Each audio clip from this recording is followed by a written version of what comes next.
তাহলে ভিতরের অবস্থা, নামাজও পড়তেছে, দোকানের হিসাবও করতেছে, আছে কি নাই? এই এলাকায় নাই? আছে। নামাজও পড়ে, আবার নামাজের ভিতরে অফিসের চিন্তাও করে, বউর চিন্তাও করে।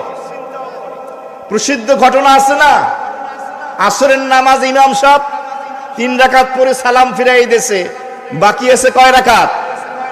সবাই ইমামের সাথে সালাম ফিরাইছে, একজন মুসল্লি সে লোকমা দিছে যে এখনো 1 রাকাত কি আছে?